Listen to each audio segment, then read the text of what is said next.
Uh-oh.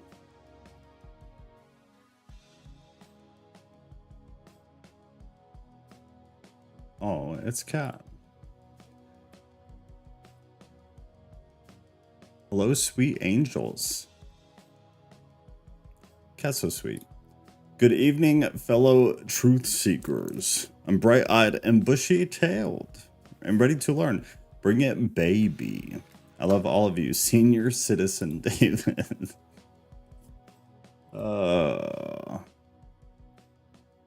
I feel like a senior citizen it only applies to people at a certain place in life. And I feel like you're not there. I feel like you're not at that place in life. You are in a youthful place in life. Senior citizen is only applicable for you, David, I think in the context of getting free food and the like. Discord thingy is open.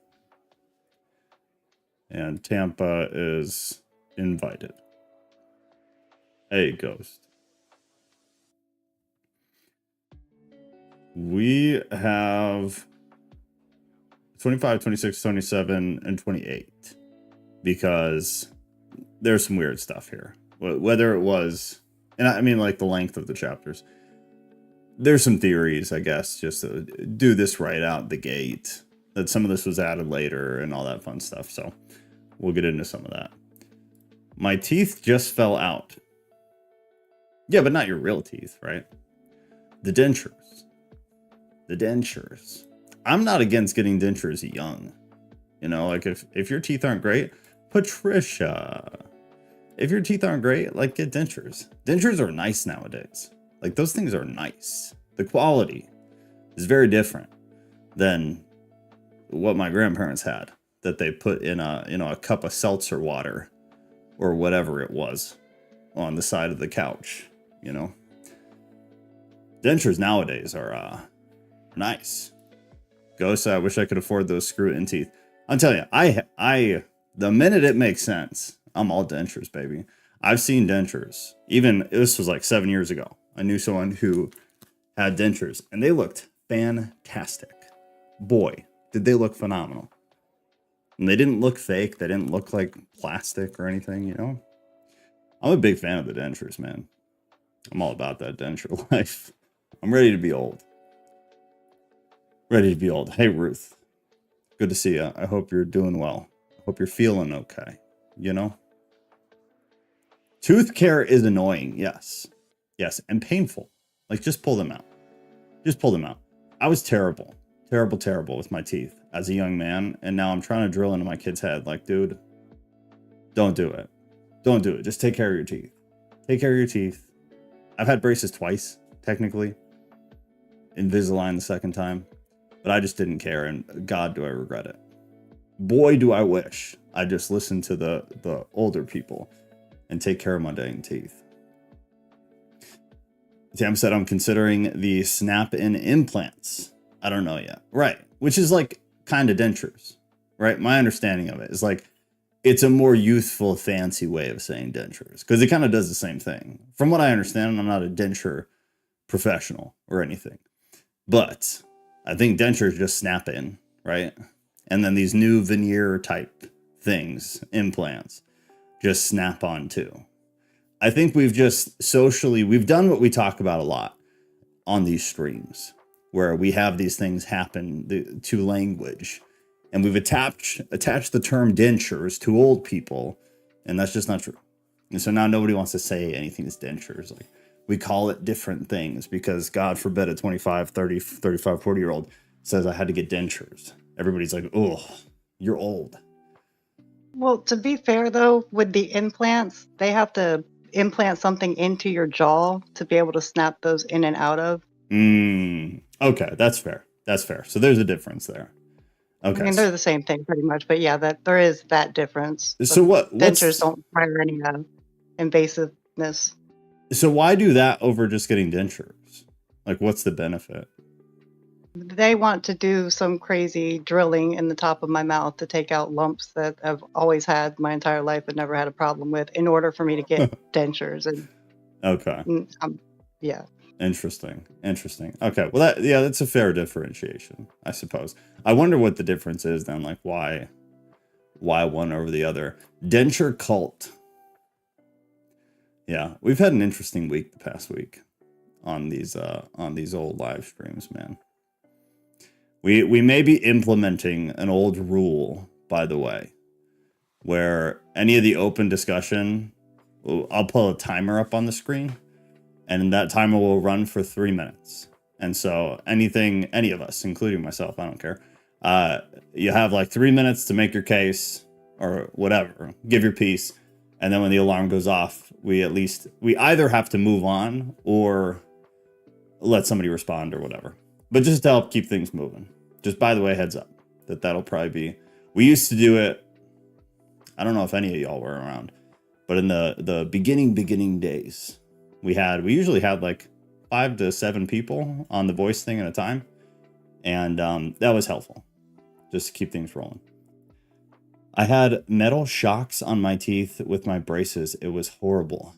Metal shocks? What? Explain. Al said implants, they take your whole tooth bone out. It heals, then they drilled a metal screw. Good Lord, this sounds terrible. Yeah, I'm good with the dentures, bro. I'm all good on whatever that is. The word drill and mouth, just like they don't go good together. No. All right. Please yell at me if I forget to put the Bible on later, because it is Sunday, and so I have to do things different. But I remembered this time. So at least for right now, we are good. We are in 25, 26, 27, and 28, because some of it is pretty short. So that's the plan, at least right now. Like hold on, I gotta know what the heck she's talking about first though. Like mini shocks that connected my top and my bottom teeth, like shocks in a car. You mean the rubber bands? Or is it different? You said metal. I don't know, like I had the rubber bands, you know, where you had like I don't know how to properly imitate what that looked like without looking like an idiot, but I had those. Metal sounds savage. Like what I'm picturing is like the slow like stopper on a swing screen door where you swing it open and then it shuts halfway and then shuts slowly. The proper name is escaping me, but that's what I'm picturing in your mouth. As if this wasn't already weird enough. Now I'm picturing that. She said, "Yup, just like that." That's great. That's fantastic. I'm so sorry you had to go through that. You don't want to wait till your drop dead years to be put under anesthesia. If you have 30K, get dental implants. Man, if I had 30K lying around, we'd be doing different things right now. I'll just say that. If anyone has 30K that want to spare, I will go do that tomorrow. All right, Bildad speaks. So there are some theories here in the next 4 or 5 chapters that some of this was added, which would account for some of the weirdness, that some things were removed, and that would account for some of the weirdness, or that some things were just oddly altered, and that would account for some of the weirdness. Obviously, we don't know. So it's a weird vibe compared to what it's been. It doesn't flow the way this entire text has so far kind of gone. It doesn't roll the same. And I think you'll pick up on it because some of it's relatively obvious. But the first thing that just kind of stands out is most of these conversation pieces, the back and forth, Job friend, cycling through different friends, they all kind of have a speed that they're going, as well as a length. And they've all been relatively similar in length. And part of the point of the conversation from like a literary perspective has been somebody will posit things, and like a debate or like a conversation, those things will be responded to. And so starting in 25, we kind of lose some of that exchange, the mirroring, the pivoting upon one another. So that's the first thing. But some of the rest of it is just kind of the way that it flows, the way that it rides is just different. So it should probably stand out. So Bildad speaks, man cannot be righteous. Then Bildad, the Shuhite, answered and said, Dominion and fear are with God. He makes peace in his high heaven. Is there any number to his armies? Upon whom does his light not arise? How then can man be in the right before God? How can he who is born of woman be pure?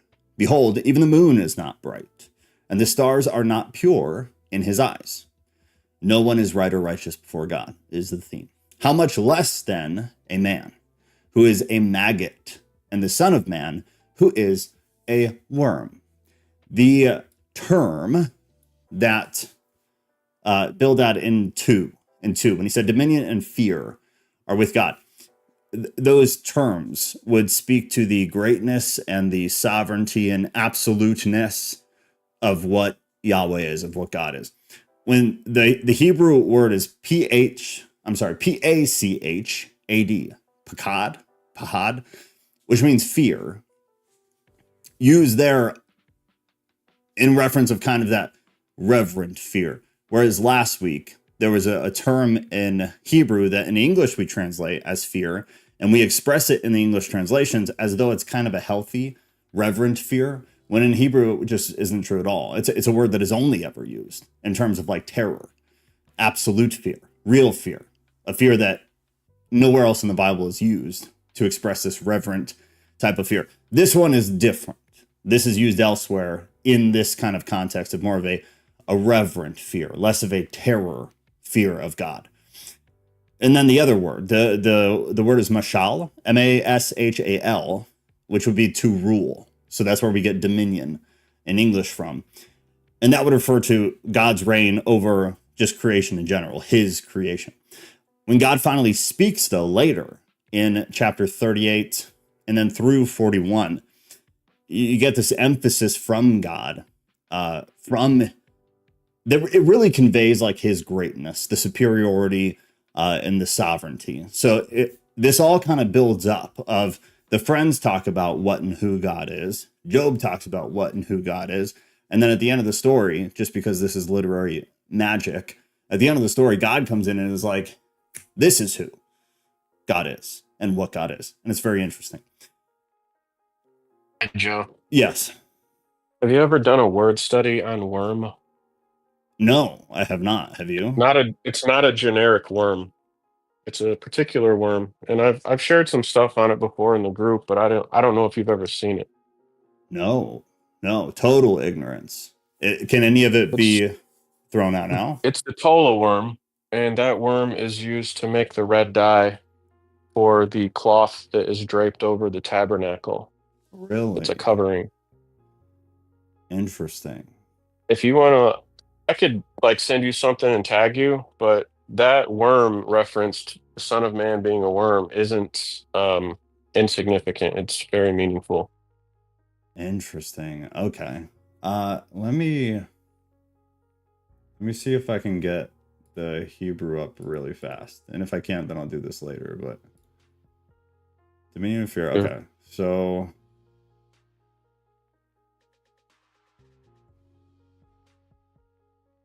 it's 8438 and strong. Okay, I just want to pull some stuff up. That's interesting. No, I have no idea. So if you re-put anything in there, tag me, or if you know where it was or whatever, I'd be curious. So then do you interpret, how would you interpret that? Or is that something you need to think about? That verse 6, like how would you take that? Knowing what you know that I do not. It's a direct reference to Christ. Okay. I don't think it's a flimsy reference or a debatable reference. I think it's a direct reference. And what about the worm makes you think that? So it's the worm that we render the red coloring from?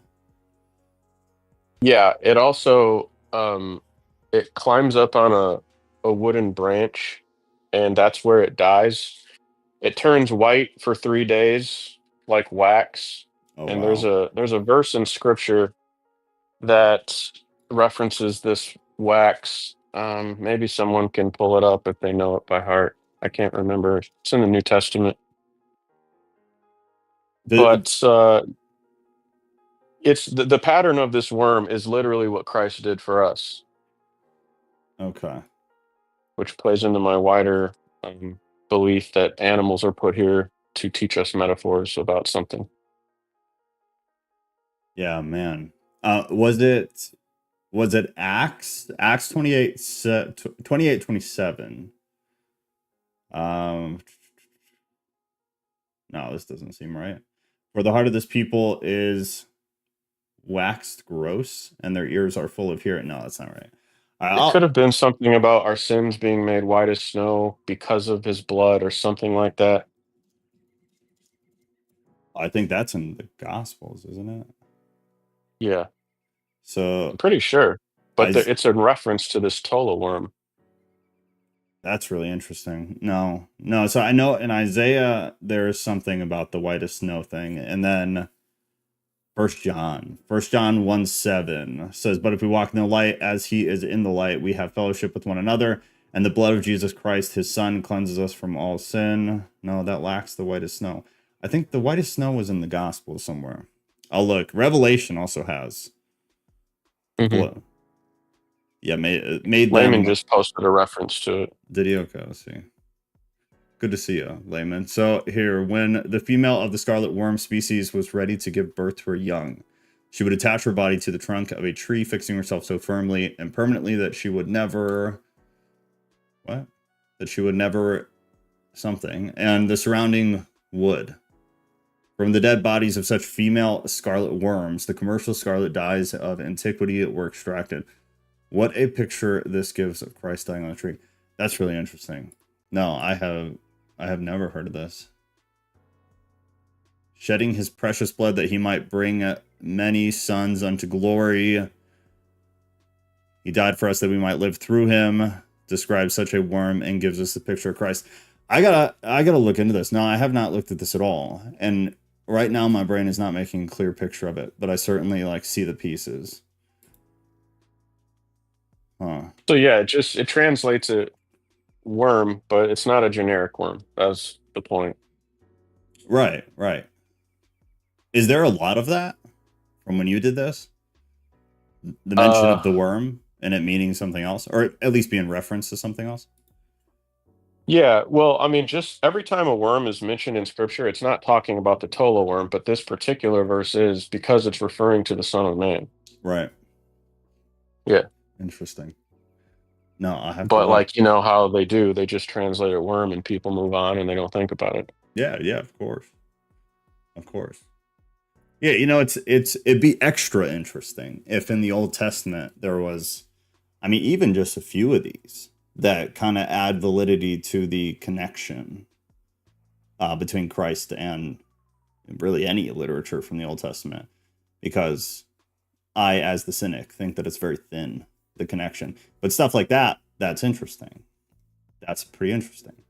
So I wonder how many of those there are, and then other scenarios like that. Because, yeah, I did not know about this at all. Yeah, it might be in Isaiah. I'd have to do a deep dive, but I can't remember offhand. Yeah, if you think of anything, I'm definitely going to look too when we're done. Layman said that was copied and pasted from Strong's Concordance from the Hebrew word for worm, which is tola, and Job 25:6. Yeah, super interesting. This is not something I've ever looked at. That's wild. Little gem. Yeah, the Bible is a treasure chest with booby traps and net traps and deadfall trap everywhere. Old Coven. Imagine in your lowest moment and you have this many buddies who will sit with you and talk. Job didn't even know how lucky he was to have so many friends that would try to argue for him. Did they argue for him though? Or were they kind of arguing against him? I don't know if I usually agree with you, Coven. I'm not sure if I do on that one. Maybe in the beginning. The beginning they seemed to kind of care. But when Job's theology and kind of self-righteousness, but not in a negative sense, did not pair with theirs, they kind of abandoned that dude a little bit. Alrighty. 20, that's super interesting though. I'm glad you brought that up. Now I'm going to reel about that the whole time. I just want to look and see any other time that was mentioned in reference to the Son of Man. Super, super interesting. 26. God's majesty is unsearchable. Then Job answered and said, How you have helped him who has no power, how you have saved the arm that has no strength, how you have counseled him who has no wisdom, and plentifully declared sound knowledge. With whose help have you uttered words, and whose breath has come out from you? The dead tremble under the waters and their inhabitants. Sheol is naked before God, and Abaddon, or Abaddon, depending on who you talk to, has no covering. The word there is actually spelled here, I believe, Avaddon, and is usually used in my understanding as it's synonymous with Sheol in some contexts. However, sometimes they're right next to each other, like here. And then, in my opinion, it gets a little bit murky, but most commentaries that I have seen will say that they're interchangeable, that they're the same, which I don't personally subscribe to that. But they have some kind of relation. Obviously, there's some relation there. This would normally Abaddon is like a analog to Shiva in Hinduism. It's like a destructive, transforming property. Right. Yeah. So the destruction, the perishing, and the ruin are the ones that I'm aware of that are usually used as a descriptive term for this. That kind of differentiates it from Sheol. That's my understanding. And I'm not sure Abaddon is inherently evil as far as its function, but who knows? Yeah, I don't know. Because the ones on top of my head, at least, like destruction isn't necessarily evil, perishing isn't necessarily evil, and ruin isn't always evil. They're just certain things that aren't usually thought about with a positive perspective, but they're not evil all on their own, I would say.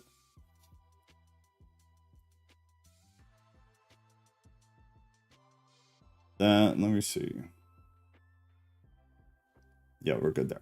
So Sheol is naked before God, and Abaddon has no covering. He stretches out the north over the void and hangs the earth on nothing. He binds up the waters in his thick clouds, and the cloud is not split open under them. He covers the face of the full moon and spreads over it his cloud. He has inscribed a circle on the face of the waters at the boundary between light and darkness. The pillars of heaven tremble and are astounded at his rebuke. By his power, he stilled the seas. By his understanding, he shattered Rahab. I know we've talked about this before, but Rahab, the word there, usually is in reference, I think always in the Bible is in reference to, but not always outside of the Bible. In the Bible, in reference to the sea monster. So Psalm 89, Isaiah 51, Job 9, which is when we talked about it. But this was one of the ancient Near Eastern sea creature monster type things. It was a creature that was tied to chaos of the sea, basically, to put it simply put. But outside of the Bible, there are other things, other stories about what seems to be a similar thing, outside of the Jewish culture. By his wind, the heavens were made fair. His hand pierced the fleeing serpent. Behold, these are but the outskirts of his ways, and how small a whisper do we hear him. But the thunder of his power, who can understand? And that's 26. And Coven said the point was that he still had friends who sat and tried to give all arguments. I suppose. When we are in our low moments, our friends aren't there. God shows up and changes. Then God shows up and changes it all. Yeah, I guess that's an interesting perspective. I don't know. If I was going through what Job is going through and my friends were blaming me, I don't know. It's an interesting perspective. I could see it both ways, I suppose, to be fair. At least he has people there who seem to care at least enough to talk to him. Is it a matter of, are they doing good or are they doing damage? I don't know. Timothy Alberino thinks Rahab was the planet that we now know as the asteroid belt. I can't even begin to try to make sense of that. Timothy Alberino. I will find.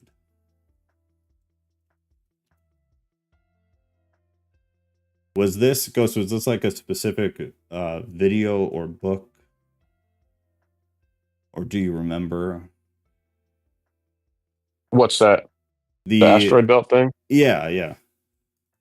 He's written about it in a couple of his books. He references it in interviews and stuff like that. If I could find something on it, I'll send it.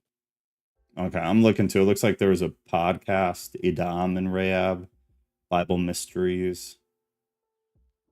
Oh, he probably talks about it in that too. Yeah, I think I'll try to listen to that. I can't even begin, but I'm sure if it was convincing you, I'm sure it's a pretty good theory. That's really interesting. It's convincing, but I mean, just because something lines up doesn't necessarily mean, but you know.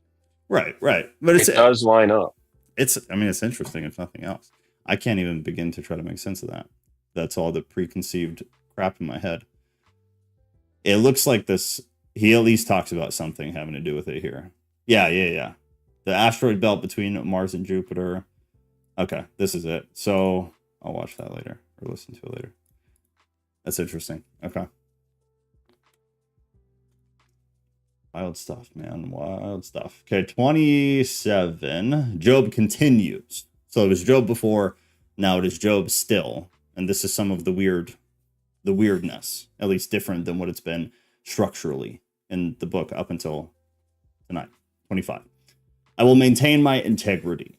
And Job again took up his discourse and said, as God lives, who has taken away my right, and the Almighty who has made my soul bitter? As long as my breath is in me, and the Spirit of God is in my nostrils, my lips will not speak falsehood, and my tongue will not utter deceit.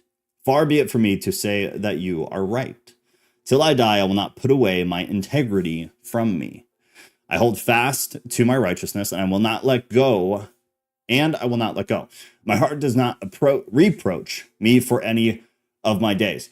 So in 2, as God lives, this would be a swear or an oath or a promise as we kind of view it today.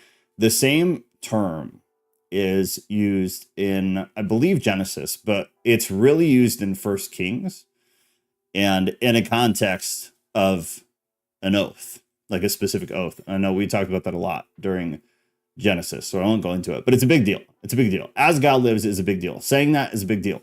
It's not some flippant thing that people just said. So he's swearing to his innocence. He's swearing that he has not done the things or is the man that he's being accused by his friends of being. He's making a very serious oath on God's name, which was the strongest and most dramatically wild thing you could do. And you sure as hell better be telling the truth.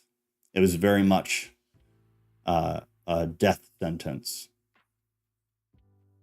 if it were not true.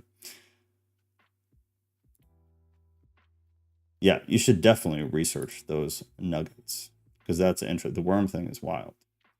It's wild. And it on its face makes sense. And now I'm super curious to see some of the other references. All right, so the oath. And then 6. I hold fast to my righteousness. This is the end of the oath. So he's finishing the oath by confirming and declaring his justness, his righteousness. He's not saying, though, that he's never done anything wrong. He's kind of got a very specific charge during this whole court proceeding in the literature is he knows he has not committed the things that would result in what has happened to him. He's never said that he's never done anything at all. There's a distinction. And so his righteousness is not absolute. It's in the specific context of the punishment that he's receiving, because their understanding theologically and culturally was that these are things that happen to wicked people. And Job did not believe he was a wicked person. Let my enemy be as the wicked, differentiating himself from those people. And let him who rises up against me be as the unrighteous, differentiating himself from those people. For what is the hope of the godless when God cuts him off, and when God takes away his life? Will God hear his cry when distress comes upon him? Will he take delight in the Almighty? Hey, Graves. Will he call upon God at all times? I will teach you concerning the hand of God. What is the Almighty? I will not conceal. What is with the Almighty? I will not conceal. Behold, all of you have seen it yourselves. Why then have you become altogether vain? This is the portion of a wicked man with God, and the heritage that oppressors receive from the Almighty. If his children are multiplied, it is for the sword, and his descendants have not enough bread. Those who survive him, the pestilence buries, and his widows do not weep. Although he heap up silver like dust, and pile up clothing like clay, he may pile it up, but the righteous will wear it, and the innocent will divide the silver. He builds his house like a moth's, like a booth that a watchman makes. He goes to bed rich, but will do so no more. He opens his eyes, and his wealth is gone. Terrors overtake him like a flood. In the night, a whirlwind carries him off. The east wind lifts him up, and he is gone. It sweeps him out of his place.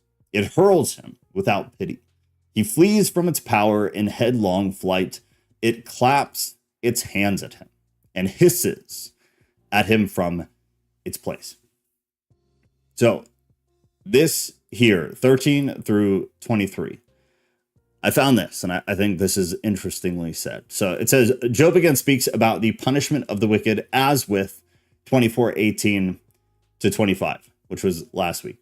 Job seems to contradict some of his previous speeches as he discusses the destruction of the wicked, which is true if you think about it. And I believe we talked about that last week too, because it's not the first time that he's kind of contradicted himself. He seems to be flipping, very obviously emotional. Job may be sarcastically teaching his friends well-known truths that they repeated to him. As a possible way of accounting for it being contradictory, I think either way would make sense, and I don't think you have to justify it. However, while Job has argued that the wicked often prosper, like he did in 21, pretty heavily, actually, in response to one of the friends, and opposes the poor without consequence, he never denies the judgment of the wicked. You ain't got no bread.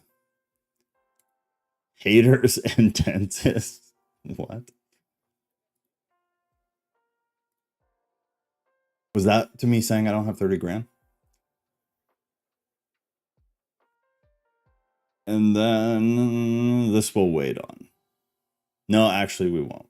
We're going to read this too. So this now, what I'm about to read, is in reference to what we are about to read after. So we are into the future here. This will be in reference to 21:1 through 28. I'm sorry, in chapter 28. What I'm about to read is in reference to 28, which we have not read yet. So I'm going to read this, then we're going to read 28, just to be super obnoxiously clear. Although this chapter that we're about to read is not distinguished by a heading, it is distinguished by its subject matter, wisdom. Meaning, in the original manuscripts, this was without a header of any kind. This is one of the sections that I mentioned at the beginning, where the way it sits actually is odd from a structural standpoint. So not the content fits, the content makes sense. But how it was fit into the actual collection of text is odd, which has led some people to believe it was either added or a different portion was removed. And this is what we're left with. Who knows?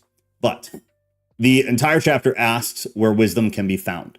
Because of this change in tone and topic, it is unclear whether this chapter is a part of Job's words or a self-contained poem added by the narrator or somebody at a later date. No, it's to verse 14. Okay. Well, that makes sense too, I guess. If his children are multiplied, it is for the sword, and his descendants have not enough bread. Got it. Got it. Well, you said dentists. So I thought we were talking bread money, you know, like the kids. All that bread. The term has always really bothered me, actually. It doesn't sound, it just doesn't sound great. 28. Where is wisdom? Surely there is a mine for silver. And I'll stop us right there. So another reason that, in my opinion, one of the best reasons for why this is probably something that was added later to try to add to the story is because mining is virtually never talked about in the Bible. This is a topic that does not exist. I believe the only reference to mining exists in Deuteronomy 8:9. And that's it. There are similar types of references. There are similar, but they're not the same. Like it is here, they're not the same. So it would lead you to wonder, at the very least, why all of a sudden is mining being brought up? But it could very well just be there's one mention of it, or two. One's in Deuteronomy and one is in Job. That's very much possible. But anyways, surely there is a mine for silver and a place for gold that they refine. Iron is taken out of the earth and copper is smelted from the ore. Man puts an end to darkness and searches out to the farthest limit, the ore in gloom and deep darkness. He opens shafts in a valley away from where anyone lives. They are forgotten by travelers. They hang in the air, far away from mankind. They swing to and fro. So he's describing what it's like to be a miner, which to me is just odd. It doesn't fit, in my opinion. But there is a point, and the point is good. But that's what's happening so far. In case you just have no idea anything about mining at all, that's what's being described. As for the earth, out of it comes bread, but underneath it is turned up as by fire. Its stones are the place of sapphires, and it has dust of gold. And I just got jumped. Hold on. Oh no. Okay. Nope, lost it again. What's going on? There we go. That path no bird of prey knows, and the falcon's eye has not seen it. The proud beasts have not trodden it. The lion has not passed over it. Man puts his hand to the flinty rock and overturns mountains by the roots. He cuts out channels in the rocks, and his eye sees every precious thing. He dams up the streams so that they do not trickle, and the thing that is hidden he brings out to light. I don't know about anyone else, but to me, it just does not fit. It's an odd style. In the greater context of what the style has been, it's an odd style. Verse 12. But where shall wisdom be found? And where is the place of understanding? Man does not know its worth, and it is not found in the land of the living. The deep says, it is not in me, and the sea says, it is not with me. It cannot be bought, for gold, and silver cannot be weighed as its price. It cannot be valued in the gold of Ophir. This we've talked about, I believe, in Job. We talked about it somewhere. I'm not sure if it was in Job or somewhere else, but this was a place that was really well known for its gold. I mean, that was the big thing. In 1 Kings 9, it's brought up in context with Solomon. I believe that's one of the only places. No. There's also Isaiah. Isaiah 13 also. Isaiah 13. It cannot be valued in the gold of Ophir. In precious onyx or sapphire, gold and glass cannot equal it, nor can it be exchanged for jewels of fine gold. No mention shall be made of coral or of crystal. The price of wisdom is above the pearls. The topaz of Ethiopia cannot equal it, nor can it be valued in pure gold. All of this being about wisdom, which is not bad. And the topic fits. The literary style does not, in my opinion. Joe, is Christ not wisdom? Hmm. He's likened unto wisdom in a lot of verses, and you That's can't buy salvation. So definitely I think true. there's a connection there. That's definitely true. I I'll think about it. I'll think about it. I'm not sure. I think I would push back, but I'm that's certainly Just true. saying. No, it's a good point. It's a good point. It's a good point. Let me think about that because I certainly agree, but I okay. So how about this? I at least I agree for sure. I agree for sure, but I tend to think this was added later. So then it would beg the question of, How later? that's the question. Really, I'm not sure at all because I've not spent serious time on this, but it doesn't seem like it's that much later. But it has to be some amount of time that is at least relatively significant. Because of the mind talk or what? Because of the mind talk and just because it's so far away from what was happening in the text. So I guess it could have been very short after, and it could have just been by somebody very specific who had this one perspective. It just, to me, does not fit at all. In style, it doesn't fit. In what was going on in the story, it doesn't fit. It just seems like something that somebody at some point felt needed to be added. And so my point is, like, if it's in reference to Christ, which I definitely agree that, like, I agree on the wisdom bit, but then is that somebody trying to interject that into the Old Testament? And I don't think that, but Well, that would be what if I it would was question. somebody trying to interject, it would have had to have been done after Christ, Right, which would be way later, super later. which you'd think someone would probably have noticed. They'd be like, "Hey, that's not what Job says." Maybe, maybe. I mean, I probably. don't Yeah, know. that would be the higher probability. I would give you that for sure, but it wouldn't surprise me either. Because by then, Job was a very well-known text. Yeah, very much so. Very much so. So hmm, it's definitely the lower probability. So say it's in reference to Christ. It's not long after, but or not to Christ specifically, I suppose. It's in reference to the Son of Man, to use their language. If somebody added this after the fact to try to further what was being said about the Son of Man, what was to come, would it make sense to you? As far as like the silver mine and the wisdom thing, Yeah, if the intention was, if this was after the fact, but still close, within, I guess, 100 years, 50 years, would it change the way you oh, view any of it? I would have to read the verse, these last few verses, a couple hundred times. Not Okay. that much, but like I'd have to go over it and really think about it. I know what you mean. Yeah, that's fair. That's fair. The wisdom thing is interesting. The connection to Christ is interesting.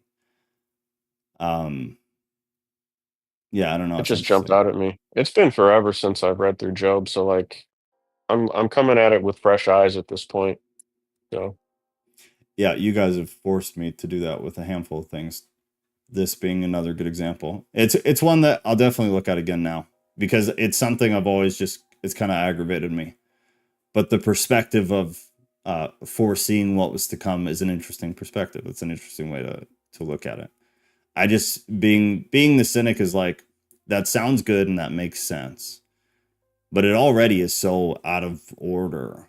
Like it's already just makes no damn sense whatsoever. So was it added I mean, intentionally to some sway? narratives do deviate and go off on a what seems like an unrelated rabbit trail, but For sure. they bring it back to make sense later. And I don't know if that's what's happening here, but you know, could There be. there definitely is. No, like to be transparent and honest, some of this does come back around at the end. It's not extremely strong, but it's there. I'd be lying if I said it wasn't there. So yeah, it's a fair point. I'm just super cynical, but that's a fair point too. So yeah, in absolute honesty, you get this diversion here, but some of it does come full circle. The cynic in me says that was added too. but I'm not the guy. Like I'm terrible with Well, this if stuff. it was added, like I said, like there would have to be an explanation as to how people either didn't notice or didn't care, Well, no, but because it seems like it would be obvious say if it it was was added. sooner though. Say it was sooner though, because this being added after Christ is it's a tall ass order for sure. You're totally right, because somebody would have noticed between like all of scholarship, the Jewish scholars, somebody would have noticed. But if this was something that was added later, but not much later, or just added by the narrator at a later time, like he decided to interject this at some point during the process, because you have to imagine like a lot of these texts, Job is long, so this would have taken serious time.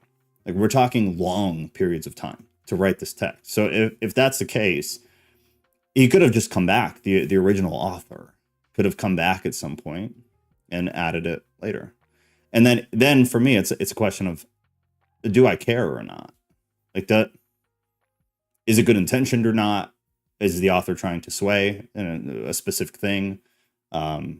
And then you have the people who will say like he got more download from God and came back and like did revisions. I don't know. I don't either. I mean, like earlier I said in the comments that mine, it just, I think, means source. So I think it's trying to teach us something that, and it's using metal metaphors to teach it, in my opinion. And so you think it's more of a reference to like to Christ as the source or as a source of wisdom? Yeah, possibly. Ultimately, I think it just means that you can't buy salvation. If you wanted to take the whole thing and put it together, like the central theme. But like I said, I'd have to read it a couple more times. It's also interesting that silver is the most conductive, electrically conductive metal. I don't know if that's important, but Mm, maybe. that's interesting Out of too. all the metals, it's the most. Yeah, that's interesting too. That's interesting too. Okay. It's also antibacterial, etc. So I don't know. No, You it's can good. read in all kinds of things that might not apply, but No, but they're interesting points. I never would have thought, bro, about like the conductivity of it. But that's an interesting point when we consider some of the other stuff, energy wise. Grave says, "Isn't it gold? Isn't what gold? What do you mean? Gold is mentioned in here." uh, I think it's silver. But you know what? You could be right. I'm not sure. Well, no. Like they're both mentioned. Surely there is a mine for silver and a place for gold that they refine. Both are mentioned several times. hmm Yeah, Uh, it's probably not talking about conductivity. Then it's probably just referencing that this is how we get our money. We use money to buy things, but you can't buy wisdom. I think that's the whole point. That's what they're trying to get at. You can't buy salvation. and why? So why do you think that is then? Because that's it's interesting. But like, what would the reason be? So as the author, why do you think that was something culturally that was being talked about, or do you think it's It's just a possible. general principle? Like there are a lot of those in the Old Testament, just general principles. Yeah, I mean, I think Job is about salvation and about. Um,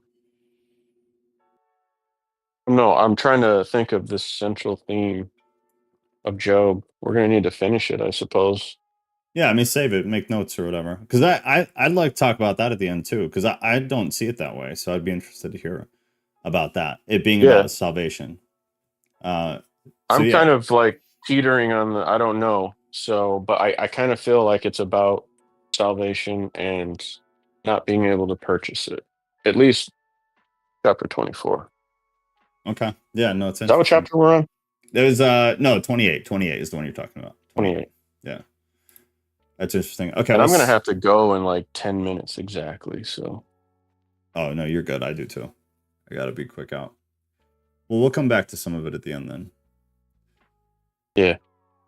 Wisdom is the femininity of God. That's why the Greeks called wisdom Sophia. Ain't no boys named Sophia. Um, Well, actually, Sophia was the name for wisdom.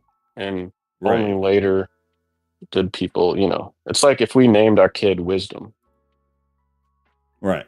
They Right. didn't say Wisdom, they said Sophia. Right. Geoffrey has just got a thing for the, or no, that wasn't Geoffrey, was it? Geoffrey, are you the one who has, yeah, that's you, right? Has the hot take about femininity and Genesis? I think that's you. Honeymoon. Shalom, shalom, my beloved brethren. Good to see you. I need Ghost to read the JFK files and summarize for us. I don't know if Ghost. Who said that? I didn't. L. Oh, you better get AI to do that for you. Right. There is an AI that has already done that you can find. I would like to hear Ghost just go through it, but good God. Spoiler alert, it was Cuba. Right. I don't, oh man, that stuff aggravates me. It's like the Epstein thing, where if it gets released so long after the fact, the JFK thing especially, if you think you're getting like raw data that hasn't been completely twisted and altered, I don't know how to help you. I'll just say this, Al. I think the physical aspect of it was Cuba, and the spiritual aspect of it was LBJ. That's the summary. I think it's he had the most to gain, etc. It's true. But this isn't a JFK cast. It's true. I'll talk to Kat. She's gone through a lot of that stuff. Kat is big conspiracy person. Which nowadays doesn't mean much. It just means you're kind of into stuff that is going on or has happened in the past.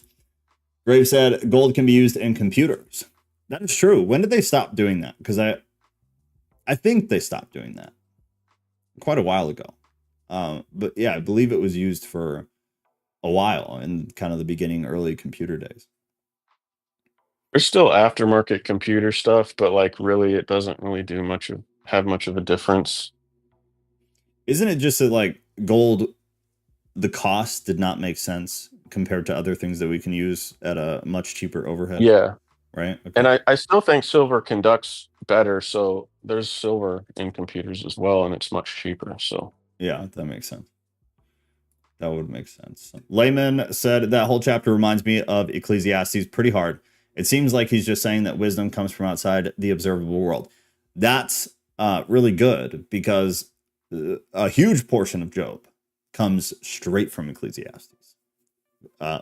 Literally in many cases, where things from Ecclesiastes are mirrored often, like a lot. So if you ever go through Job, I'm sure you could find something online that'll like put the Ecclesiastes and Job sections that mirror next to each other, and you can kind of run through them, and it'll be all over the place. But you can see pretty often where Job specifically, when speaking, pulls things from Ecclesiastes. How that actually works and whatever, I'm not making any claim, but the content, the principle, the message is often the same or identical, and oftentimes it's expressed in the same way as well. So there are theories about that, but you're right on, because that's very much true. Geoffrey is a fellow Sophia lover. Great. So says Mikkel. Geoffrey would have liked to talk about the Gnostic stuff, it seems. Pull me up after the show is over. We can chat for a sec. Are you in the Discord thingy? Or what do you mean? Or are you talking to me or are you talking to somebody else? Oh, Ghost is on. I pulled them up on stage, but I guess something happened. Okay. I wish I could stick around longer tonight. I just can't. It's all good. I got to go pretty quick at 7 too. So everyone's going to get shut down. Better get in quick, Graves, if you can hear. Graves, come. We got a few minutes. Geoffrey said, I also got a hot take on the Abrahamic covenant made between God and Abram. The blood sacrifice that turned into God walking down the aisle with his masculinity and feminine, and then it cut off and there's nothing else there. Geoffrey, I really wish you would bite the bullet and figure Discord out, because some of these theories I would like to read in greater detail than 150 characters or whatever YouTube allows. Is that Graves? with the Elmo with the gun. Good God.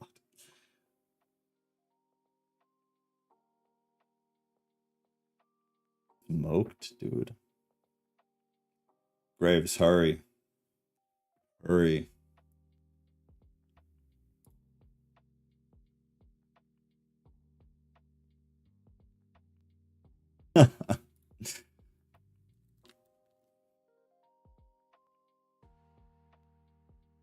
Oh God. Ghost. All right, here. Graves, you should have it.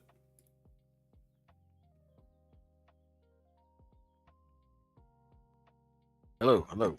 Hey, there you are. There we go. Yeah, my Discord crashed for some reason. I accepted the first one, but I was gonna say you should have a night where you do like we should go over like conspiracies and the stuff that they released, and within the government and everything.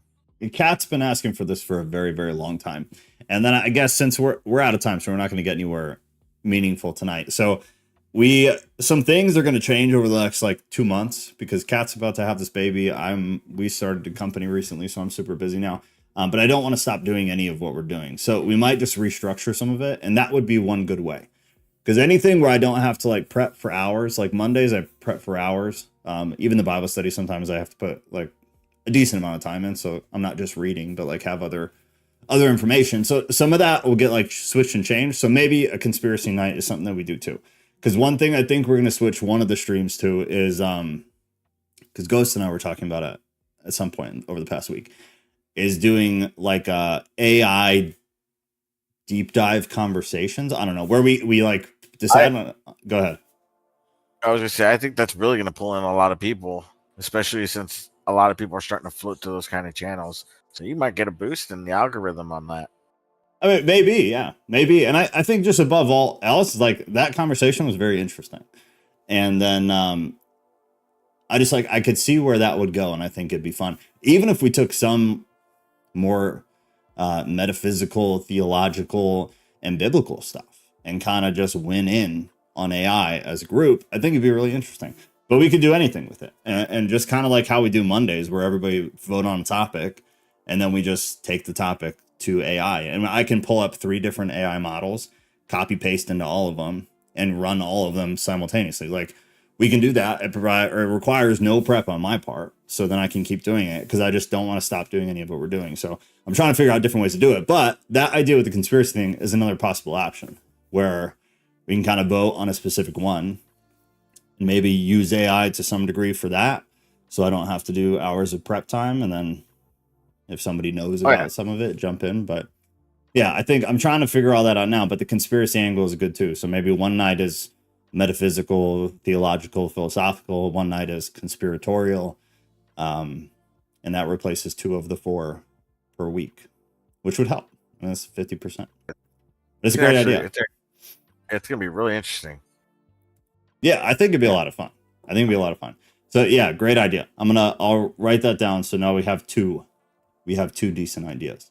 And then I know the Saturday thing is apocryphal, and I'm not really prepping for that at all. So we could probably just keep rolling with that. And then Thursday, I don't really prep for either. It's mostly Sunday and Monday. So I don't know. We'll see how all that works out. And obviously we'll decide together. But the conspiracy thing is a great idea. Yeah. I like that idea because people have been asking for that for a long time. Namely, Kat has been asking for that for a long time. I got a question about that. Do you think you could find some references to some of the conspiracies that are, obviously, I believe if they're releasing them, I'm gonna give it some I'm gonna give it a nice big chunk of truth to it, especially since the government Trump and everyone's like, hey, here you go, here's everything we got, except for obviously what we actually want. Right. So what's the question though? Oh shit, I forgot the question. I got distracted. No, I apologize. Yeah, no, you're good. If it comes back, let me know. But with the conspiracy things, I am very cynical with everything. If that isn't so obnoxiously obvious. So when the JFK files came out, I don't even look. I don't care because to me, in my mind, like there's a 0% chance that we get anything meaningful that they didn't specifically and intentionally keep on there to release. There's no world in my mind where like, after so many years, they left anything that the people who had the power and had the incentive to not leave in, that they just happened to leave it. Like 0% chance to me. So I don't waste my time with any of that. Whereas like with newer things, I will. Newer conspiracies, newer issues or things that pop up, I'll spend some time on that because like this just happened. There's not been a lot of time to alter it. JFK was a long time ago.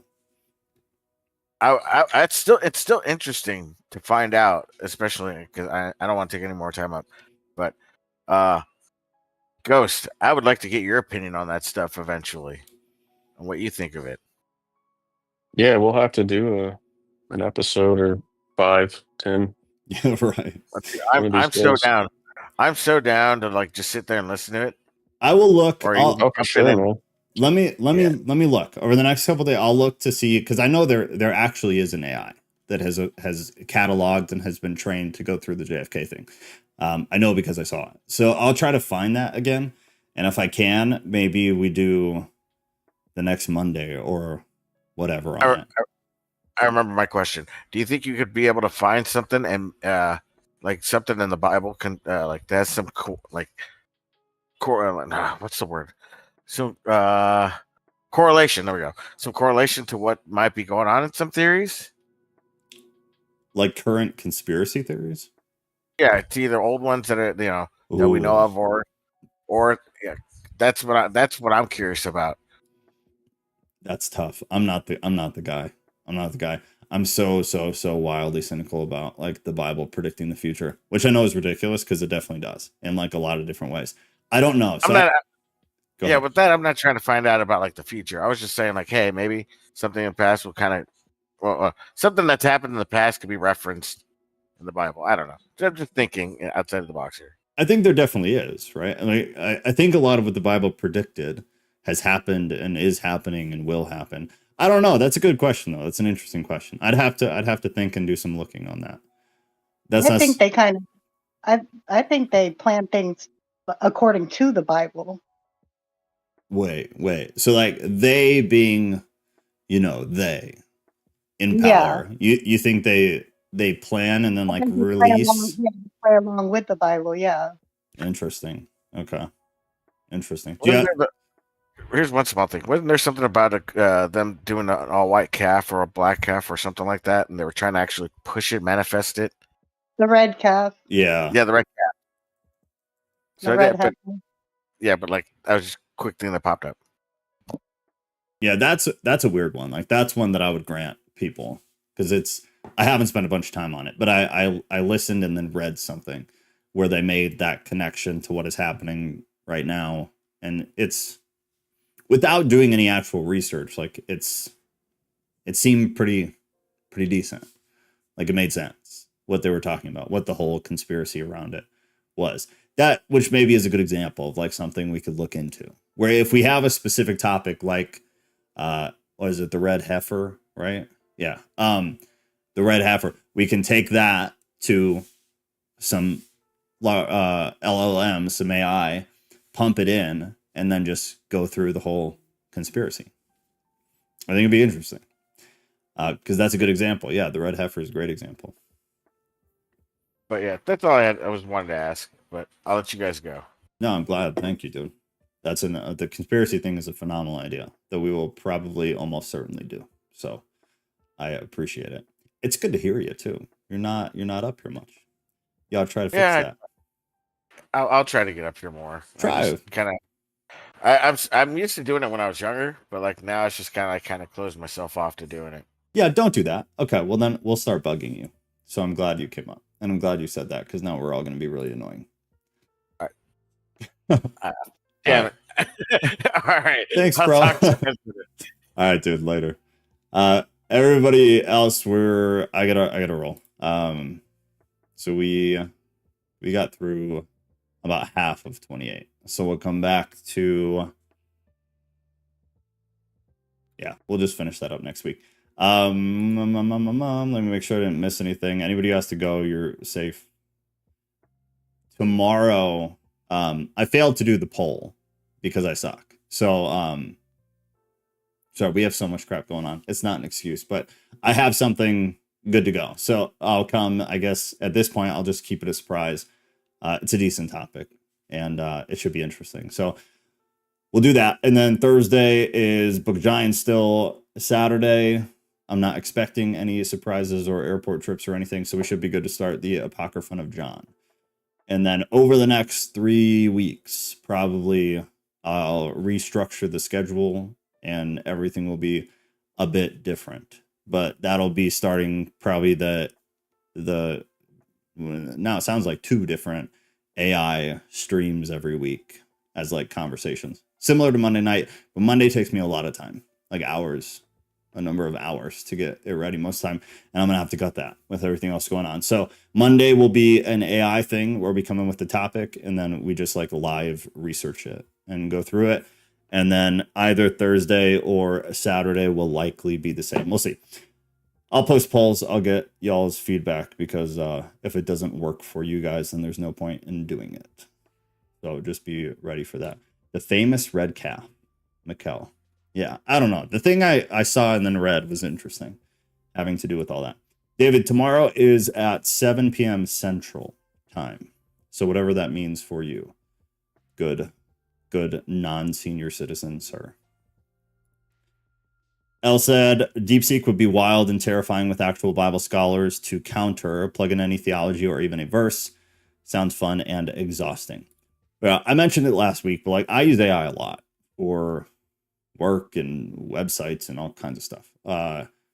And for what like we do when I like for Mondays, I use AI to aggregate data. And it is scary how unbelievably confident and wrong it can be. And I am not a biblical scholar, so I can only imagine how frustrating that is. But you can change them and you can train them. And then they start to usually pick up on it. But you just have to you got to babysit them, man, because they are not perfect in any sense whatsoever. They are not perfect. Have y'all heard about what they found under the pyramids? That's another good one because that was wild. Wild. And the biggest part of me says it's fake, bro. Because I am cynical. But it was very interesting. Mikkel, have a good night. Oh, for sound and gear, they use a lot of gold tip connections for its clarity. But I know most soldering for electronics is silver-based. Electricity equals sound, exactly. But that's what I got. Interesting, layman. A smart dude right there. That's a smart dude right there. The pyramid thing would be interesting. We ought to do that one of those days. Cat, blessings for the next few weeks. May you be covered in the blood of Jesus and your child be healthy and delivery be easy. Love. Elle was the first person who blew it for us that Cat was pregnant, just as a fun reminder. Elle guessed before we had ever announced it. She was very early during that period. Good God. All right. I am out. Tomorrow night, 7 p.m. Anybody who's coming, it'll be mystery topic, but I promise it's interesting. It should be a decent one. Love y'all. Love y'all. Tampa, have a good night. Good night, everyone. Good night.